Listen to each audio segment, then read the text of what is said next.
Hi all. അപ്പോൾ ഇന്ന് നമ്മൾ നോക്കാൻ പോകുന്നത് നമുക്ക് ഡിഗ്രി ലെവൽ എക്സാംസിനൊക്കെ പ്രിപ്പയർ ചെയ്യുന്ന ഒരാൾ എന്തൊക്കെ ബുക്സ് റെഫർ ചെയ്യണം, ഏതൊക്കെ ഗൈഡ്സ് ആണ് യൂസ് ചെയ്യേണ്ടതെന്നാണ്. അപ്പം ഞാൻ തന്നെ കുറച്ച് ബുക്സും അതുപോലെ തന്നെ കുറേ സൈറ്റ്സും ഒക്കെ റെഫർ ചെയ്തിട്ട് എനിക്ക് കൂടുതൽ യൂസ്ഫുൾ ആണ് എന്ന് തോന്നിയ ബുക്സാണ് ഞാൻ റെഫർ ചെയ്യുന്നത്. അപ്പോൾ ഫസ്റ്റ് ഞാൻ ഓൾറെഡി നേരത്തെ ഒരു വീഡിയോയിൽ ചെയ്ത പോലെ തന്നെ ഡിഗ്രി ലെവൽ എക്സാംസിന് ലക്ഷ്യയുടെ പ്രിലിംസ് ആൻഡ് മെയിൻസിൻ്റെ റാങ്ക് ഫയൽ നിങ്ങൾക്ക് വാങ്ങാവുന്നതാണ്. ഇനി അതിനുശേഷം നമുക്ക് ബുക്സ് മാത്രം പോരല്ലോ, നമുക്ക് ക്വസ്റ്റ്യൻസ് പ്രാക്ടീസ് ചെയ്യണം. അപ്പം ഞാൻ ഇംഗ്ലീഷ് ലെവലാണ് റാങ്ക് ഫയലൊക്കെ നോക്കുന്നത്. അതുകൊണ്ട് ഞാൻ പ്രിഫർ ചെയ്യുന്നത് ഇംഗ്ലീഷിൻ്റെ തന്നെ questions, previous year questions English കൊടുത്തിരിക്കുന്ന ഒരു ബുക്കാണ്. അപ്പോൾ ഞാൻ നോക്കിയപ്പോൾ പ്രിയാമ്പിൾ എന്ന് പറയുന്ന ഒരു പബ്ലിഷേഴ്സ് മാത്രമാണ് ഇംഗ്ലീഷ് ലെവൽ ക്വസ്റ്റ്യൻസ് ഒക്കെ പ്രൊവൈഡ് ചെയ്യുന്നത്.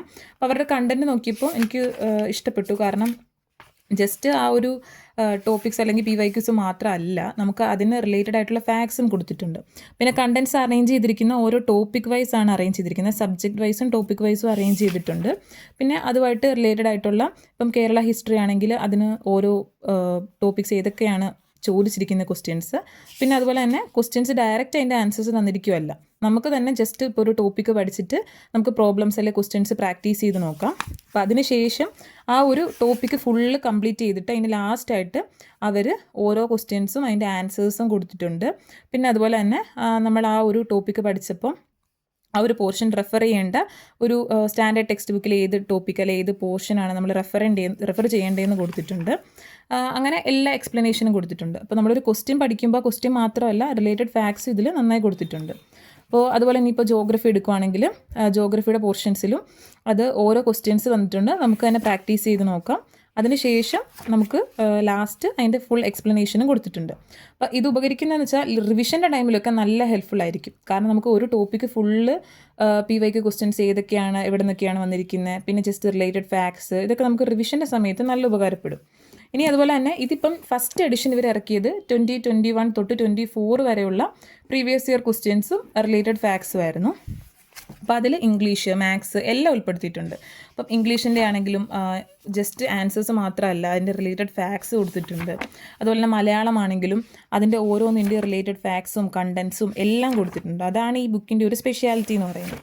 ഇനി ഫിസിക്സ് ആവട്ടെ, കെമിസ്ട്രി ആവട്ടെ, എല്ലാം കണ്ടൻസ് അവർ ഭയങ്കര ഡീറ്റെയിൽഡ് ആയിട്ടാണ് കൊടുത്തിരിക്കുന്നത്. അപ്പോൾ നമുക്ക് ഒരു ഇംഗ്ലീഷിലുള്ള ഇപ്പോൾ എനിക്ക് തോന്നുന്നു അവൈലബിൾ ആയിട്ടുള്ളതിൽ PYQും അതുപോലെ തന്നെ ഡീറ്റെയിൽഡ് ആയിട്ട് ഫാക്ട്സും കൊടുത്തിരിക്കുന്ന ഒരു ബെസ്റ്റ് ബുക്കാണ് ഈ പ്രിയാമ്പിളിൻ്റെ ബുക്ക് എന്ന് പറയുന്നത്. ഇനി നെക്സ്റ്റ് ഇവർ ഇതിൻ്റെ ഒരു തന്നെ സെക്കൻഡ് എഡിഷൻ ഇറക്കിയിട്ടുണ്ടായിരുന്നു. അപ്പോൾ അത് 2025 ഫുൾ ക്വസ്റ്റ്യൻസ് വെച്ചിട്ടുള്ളതാണ്. അപ്പോൾ ഞാൻ ഇത് രണ്ട് ബുക്കിൻ്റെയും കോംബോ ആയിട്ടാണ് വാങ്ങിയിരിക്കുന്നത്. നിങ്ങൾക്ക് വേണമെങ്കിൽ സെപ്പറേറ്റ് ആയിട്ടും വാങ്ങാൻ പറ്റും. അതായത് 2021 തൊട്ട് 2024 വരെയുള്ള ബുക്സിൻ്റെ ഒരു ബുക്കായിട്ടോ അല്ലെങ്കിൽ 25ൻ്റെ മാത്രമായിട്ടോ വാങ്ങാൻ പറ്റും. ഇതിലും ഞാൻ നേരത്തെ പറഞ്ഞിരിക്കുന്ന പോലെ തന്നെ ഓരോ ടോപ്പിക്കിൻ്റെ കൊടുത്തിരിക്കും. ഇപ്പോൾ ഹിസ്റ്ററി ആണെങ്കിൽ ഹിസ്റ്ററിയിൽ ഫുള്ള് ക്വസ്റ്റ്യൻസ് അറേഞ്ച് ചെയ്ത് ഒരു പോർഷനായിട്ടാണ് കൊടുത്തിരിക്കുന്നത്. അപ്പോൾ ഹിസ്റ്ററിയിൽ നമ്മുടെ ഓരോ ടോപ്പിക്സ്, ആ ഒരു ടോപ്പിക്സിൽ വന്നിരിക്കുന്ന ക്വസ്റ്റ്യൻസ് അറേഞ്ച് ചെയ്ത് കൊടുത്തിരിക്കുന്നു. എന്നിട്ട് ലാസ്റ്റ് ആ ഹിസ്റ്ററി ഫുള്ള് കംപ്ലീറ്റ് ആയി കഴിയുമ്പോൾ ആ ഹിസ്റ്ററിയിൽ നമുക്ക് തന്ന PYQ ക്വസ്റ്റ്യൻസിൻ്റെയൊക്കെ ആൻസറും അതുപോലെ തന്നെ അതിൻ്റെ റിലേറ്റഡ് ഫാക്ട്സും കൊടുത്തിരിക്കുന്നു. ഇനിയിപ്പോൾ എക്കണോമിക്സ് ആണെങ്കിൽ എക്കണോമിക്സ് എന്ന് പറയുന്ന ടോപ്പിക്കിൽ നിന്ന് ഇതുവരെ ചോദിച്ചിട്ടുള്ള PYQ ക്വസ്റ്റ്യൻസ് എല്ലാം കൊടുത്തിട്ടുണ്ട്. ഇനി ആ PYQ ക്വസ്റ്റ്യൻസ് ഒക്കെ കംപ്ലീറ്റ് ചെയ്ത് കഴിഞ്ഞിട്ട് ലാസ്റ്റ് അപ്പോൾ ഈ ഒരു ടോപ്പിക്ക് ഫുള്ളായിട്ട് കംപ്ലീറ്റ് ആകുന്ന എവിടെയാണോ അപ്പോൾ അവിടെ ആൻസേഴ്സും എക്സ്പ്ലനേഷൻ എന്ന് പറഞ്ഞിട്ട് ഫുൾ ടോപ്പിക്സും അതിൻ്റെ എക്സ്പ്ലനേഷൻസും ആൻസേഴ്സും ഒക്കെ കൊടുത്തിട്ടുണ്ട്. ഇനി ഇതുപോലെ തന്നെ ബാക്കിയുള്ള സബ്ജക്ട്സിൻ്റെ അപ്പോൾ മെയിനായിട്ട് പറയാനാണെങ്കിൽ ഇപ്പോൾ ഒരു സബ്ജക്റ്റ് എടുക്കുക, ആ സബ്ജക്റ്റിൽ പ്രീവിയസ് ഇയർ ചോദിച്ചിട്ടുള്ള ക്വസ്റ്റ്യൻസ് ഒക്കെ കൊടുത്തിരിക്കുന്നു. അതിനുശേഷം ആ പ്രീവിയസ് ഇയർ ക്വസ്റ്റ്യൻസിൻ്റെ ഫുൾ കംപ്ലീറ്റ് ചെയ്ത് കഴിഞ്ഞിട്ട് ഓരോ ക്വസ്റ്റ്യനും അതിൻ്റെ എക്സ്പ്ലനേഷനും കൊടുത്തിരിക്കുകയാണ്. അപ്പം നമുക്ക് ഒരു ടോപ്പിക്ക് ഫുള്ളായിട്ട് ഇപ്പോൾ നിങ്ങൾ എക്കണോമിക്സ് ഫുള്ളായിട്ട് പഠിച്ചു കഴിഞ്ഞു, അപ്പോൾ നിങ്ങൾക്ക് ഫുള്ളായിട്ട് എക്കണോമിക്സിൻ്റെ ഒരു റിവിഷൻ വേണം. അപ്പം നിങ്ങൾക്ക് ആ PYQ ക്വസ്റ്റ്യൻസ് സോൾവ് ചെയ്യാം, എന്ത് റിലേറ്റഡ് ഫാക്ട്സ് നോക്കാം. അപ്പം അങ്ങനെ നോക്കുന്ന സമയത്ത് ഏതെങ്കിലും ക്വസ്റ്റ്യനൊക്കെ നിങ്ങൾക്ക് മനസ്സിലാകാതെ വരും, അല്ലെങ്കിൽ ഏതെങ്കിലും ഒരു പോർഷൻ ഡിഫിക്കൽട്ടായിട്ട് തോന്നുവാണെങ്കിൽ ആ ഒരു പോർഷൻ മാത്രം പോയി വേണമെങ്കിൽ ഒന്നുകൂടി നിങ്ങളുടെ നോട്ട്സൊക്കെ വെച്ചിട്ട് റിവൈസ് ചെയ്യാം. അപ്പോൾ ഇംഗ്ലീഷിൽ ഇപ്പോൾ അവൈലബിൾ ആയിട്ടുള്ളതിൽ ഏറ്റവും ബെസ്റ്റായിട്ട് എനിക്ക് തോന്നിയത് പ്രിയാമ്പിളിൻ്റെ ഈ ഒരു ബുക്കാണ്. നെക്സ്റ്റ് ഞാൻ ഇനി കാണിക്കാൻ പോകുന്നത് നമ്മൾ ഡിഗ്രി ലെവൽ എക്സാംസിനൊക്കെ പ്രിപ്പയർ ചെയ്യുന്നവർ ബേസിക്കായിട്ട് റെഫറൻസ് ബുക്സ് ആയിട്ട് പറയുന്ന കുറച്ച് ബുക്സുകളാണ്. അപ്പോൾ ഇതിൽ ഫസ്റ്റ് വരുന്നത് ഇന്ത്യൻ പൊളിറ്റിയുടെ ബുക്കാണ്. ഇപ്പോൾ ലക്ഷ്മി ഗാന്ധിൻ്റെ ഇന്ത്യൻ പൊളിറ്റിയുടെ ബുക്കാണ്. അപ്പോൾ ഈ ബുക്കിൻ്റെ കാര്യം പറയാനാണെങ്കിൽ ഓൾറെഡി നമ്മുടെ കയ്യിൽ ഗൈഡ്സ് ഒക്കെ ഉണ്ട്. പിന്നെ അതുപോലെ തന്നെ നമുക്ക് മെറ്റീരിയൽസ് ഒക്കെ അല്ലെങ്കിൽ PDF ആയിട്ടോ അല്ലെങ്കിൽ നമ്മൾ ഏതെങ്കിലും ഒരു ക്ലാസ്സിനൊക്കെ ജോയിൻ ചെയ്തിട്ടുണ്ടെങ്കിലും ഈ ബുക്കായിട്ട് നിങ്ങൾ വാങ്ങി യൂസ് ചെയ്യണമെന്ന് ഞാൻ പറയുന്നില്ല. ഇതിൻ്റെയൊക്കെ PDF വേർഷൻസും എനിക്ക് തോന്നുന്നു അവൈലബിൾ ആണ്.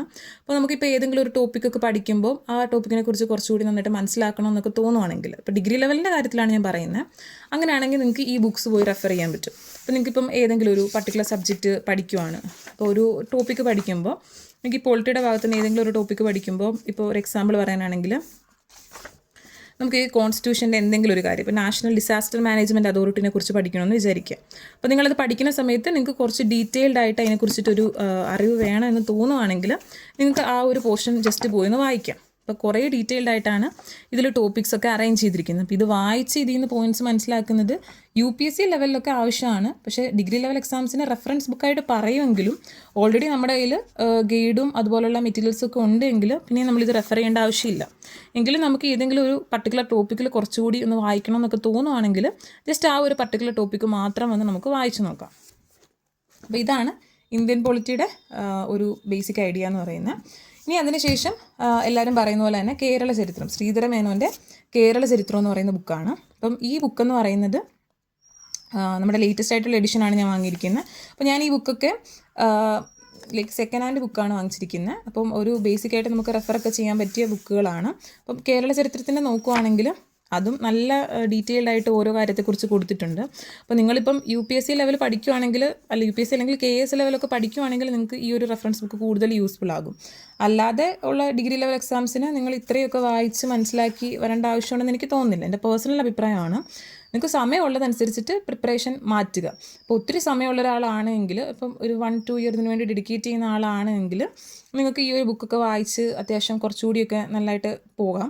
അതേസമയം നിങ്ങൾ ഒരു ദിവസം തന്നെ നിങ്ങൾ മാക്സിമം സമയം എങ്ങനെയെങ്കിലും കണ്ടെത്തി പഠിക്കാൻ നോക്കുന്ന ആൾ, നിങ്ങൾ ഓൾറെഡി വർക്ക് ചെയ്യുന്നൊക്കെ ആളുകളാണെങ്കിലും ഈ റെഫറൻസ് ബുക്കൊക്കെ വായിച്ച് മനസ്സിലാക്കി വരാനുള്ള സമയം എന്തായാലും നിങ്ങൾക്ക് കാണില്ല. അപ്പോൾ ഞാൻ ഈ ബുക്സ് അങ്ങനെ വാങ്ങണമെന്ന് പ്രിഫർ ചെയ്യുന്നില്ല.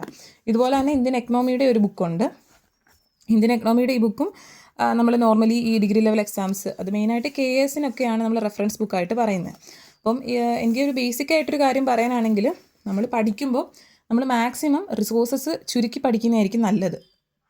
ഡിപ്പെൻഡ് ചെയ്യുന്ന റിസോഴ്സസ് എന്താണോ അത് മാക്സിമം നമ്മൾ നന്നായി പഠിക്കുക. കൂടുതൽ റിസോഴ്സസ് തപ്പിപ്പോകാതെ നമ്മുടെ കയ്യിലുള്ള മിനിമം റിസോഴ്സസ് വെച്ചിട്ട് മാക്സിമം നമ്മൾ പഠിക്കാൻ നോക്കുക. ഇനി ഇതുപോലെ തന്നെ ഞാൻ ഫസ്റ്റ് ടൈമിൽ വാങ്ങിയൊരു ബുക്കായിരുന്നു. അതായത് degree level self study plan എന്ന് പറഞ്ഞിട്ട് ടാലൻറ്റ് അക്കാഡമിയുടെ ഒരു ബുക്ക് വാങ്ങിയിട്ടുണ്ടായിരുന്നു. അപ്പോൾ ഇത് മലയാളം ക്വസ്റ്റ്യൻസ് ആണ്. അപ്പോൾ ഇത് ഇത്ര ക്വസ്റ്റ്യൻ പേപ്പറായിട്ടാണ് കൊടുത്തിരിക്കുന്നത്. ഇതിൽ എക്സ്പ്ലനേഷനും അങ്ങനെ ഒന്നും കൊടുത്തിട്ടില്ല.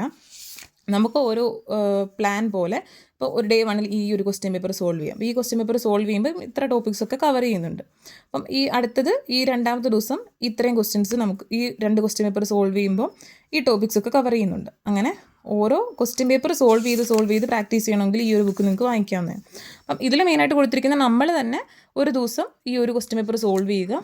ദെൻ അവർ ലാസ്റ്റ് ഇതിന് ആൻസർ കീയേ കൊടുത്തിട്ടുള്ളൂ, എക്സ്പ്ലനേഷൻ ഒന്നുമില്ല. അപ്പോൾ എനിക്ക് തോന്നുന്നു ഇപ്പോൾ ഡിഗ്രി ലെവലിൽ ഞാൻ ഇംഗ്ലീഷ് PYQ ബുക്കാണ് റെഫർ ചെയ്യുന്നതെങ്കിൽ LDCക്കും LGSനും ഒക്കെ ഇപ്പോൾ ഡിഗ്രി ലെവൽ ക്വസ്റ്റ്യൻസ് വരുന്നുണ്ടല്ലോ. അപ്പോൾ ആ ഒരു സമയത്തൊക്കെ പ്രാക്ടീസ് ചെയ്യാനായിട്ട് ഈ ബുക്ക് നിങ്ങൾക്ക് ചൂസ് ചെയ്യാം. അപ്പോൾ മെയിനായിട്ട് പറയാനാണെങ്കിൽ ഒരു ഡിഗ്രി ലെവൽ എക്സാംസിന് പഠിക്കുന്ന ഒരാൾക്ക് മെയിനായിട്ട് വേണ്ടത് ഒരു ബേസിക്കായിട്ട് ഫാക്ട്സ് ഒക്കെ പഠിക്കാൻ പറ്റിയ ഒരു ലേറ്റസ്റ്റ് എഡിഷൻ റാങ്ക് ഫയൽ നോക്കുക. ആ റാങ്ക് ഫയൽ നിങ്ങൾക്ക് ഇംഗ്ലീഷോ മലയാളമോ എടുക്കുന്നെന്നുള്ളത് നിങ്ങളുടെ കംഫർട്ടബിൾ ആയിട്ടുള്ള കാര്യം എന്താണോ അതനുസരിച്ച് നോക്കുക. അപ്പോൾ ഞാൻ കുറച്ചുകൂടി പ്രിഫർ ചെയ്യുന്നത് ഇംഗ്ലീഷ് ലെവൽ ബുക്സ് പഠിക്കുന്നതായിരിക്കും. പക്ഷെ നിങ്ങൾക്കിപ്പം മലയാളം ബുക്സ് പഠിക്കുന്നതാണ് കുറച്ചുകൂടി ബെറ്റർ ആയിട്ട് തോന്നുന്നതെങ്കിൽ നിങ്ങൾക്ക് അത് ചൂസ് ചെയ്യാം. ദെൻ സെക്കൻഡായിട്ട് നമുക്ക് വേണ്ടത് ഒരു PYQ ബുക്കാണ്. അപ്പോൾ PYQ ബുക്ക് എടുക്കുമ്പോൾ ഒന്നെങ്കിൽ നിങ്ങൾക്ക് ഇങ്ങനെ ക്വസ്റ്റ്യൻ പേപ്പേഴ്സ് മാത്രമുള്ള ഒരു ബുക്ക് വാങ്ങാം, അല്ലെങ്കിൽ PYQം റിലേറ്റഡ് ഫാക്ട്സ് ഉള്ളത് നോക്കാം. അപ്പോൾ റിലേറ്റഡ് ഫാക്ട്സും കൂടെ ഉള്ളത് നോക്കുന്നതായിരിക്കും കുറച്ചുകൂടി ബെറ്റർ എന്ന് പറയുന്നത്. പിന്നെ ഈ റെഫറൻസ് ബുക്സ് ഈ കേരള ചരിത്രവും ഇന്ത്യൻ പൊളിറ്റിയൊക്കെ മസ്റ്റായിട്ട് വാങ്ങണമെന്ന് ഞാൻ പറയുന്നില്ല. നിങ്ങൾ KS UPSC ലെവലൊക്കെ നോക്കുന്ന ആളാണെങ്കിൽ ഓൾറെഡി നിങ്ങൾക്ക് ഈ ബുക്സൊക്കെ കാണും. അല്ലാത്തവർ ഇപ്പോൾ കയ്യിലുള്ള റിസോഴ്സസ് വെച്ചിട്ട് മാക്സിമം പഠിക്കാൻ നോക്കുക. പിന്നെ നമുക്ക് ഒത്തിരി ടെലിഗ്രാം ചാനൽസൊക്കെ അവൈലബിൾ ആയിട്ടുണ്ട്. ഓൾറെഡി നമുക്ക് പഠിക്കാൻ പറ്റിയ ഒത്തിരി ടെലിഗ്രാം ചാനൽസ് ഉണ്ട്. അപ്പോൾ അതിൽ നോട്ട്സൊക്കെ ഓൾറെഡി ഷെയർഡൊക്കെ ആയിരിക്കും. അപ്പോൾ ആ നോട്ട്സും റെഫർ ചെയ്യുക. പിന്നെ അതുപോലെ തന്നെ ഈ ക്വിസ് ബോർഡ്സ് ഒക്കെ ഉണ്ടല്ലോ, അപ്പോൾ അത് വെച്ചിട്ട് ഡെയിലി ക്വസ്റ്റ്യൻസ് പ്രാക്ടീസ് ചെയ്യുക. അപ്പോൾ നിങ്ങൾ ഒരു ടോപ്പിക്ക് പഠിക്കുകയാണെങ്കിൽ ആ ടോപ്പിക്കിൽ ഒരു മാക്സിമം ക്വസ്റ്റ്യൻസ് സോൾവ് ചെയ്യാൻ നോക്കുക.